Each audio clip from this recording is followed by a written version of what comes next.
தனியா உட்காந்துக்க. உன்னை ஒதுக்குறாங்களா, நீ ஒதுங்க. உன்னை ஒதுக்குற காரியம் ஒரு நாள் உன்னை மட்டும் காப்பாத்தும். அதுதான் கர்த்தர் உனக்கு வச்ச பெரிய கிருபை. ஏன் கர்த்தர் ஒதுக்குறாரு? நீ வாசலுக்கு ஏன் வந்துடுற? ஒரு நாள் உள்ளே அழிவு வரும். வாசல்ல இருக்கிற உன்னை மாத்திரம் ஆண்டவர் காப்பாற்ற வல்லமை உள்ளவராக இருக்கிறார். பல நேரத்தில் கர்த்தர் செப்பரேட் பண்ண சொல்றாரு. Separation is very important.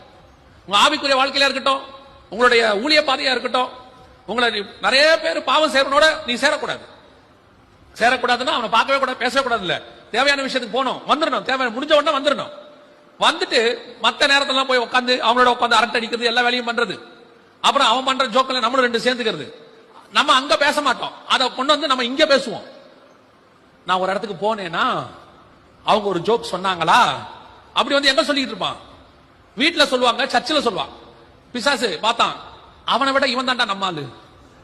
ஏன்? அவனாவது வெறும் பாவிகள் மத்தியில பேசினவன், இவன் வெறும் பரிசுத்தவான்கள் மத்தியில நம்மளை பத்தி பேசிட்டு இருக்கான்.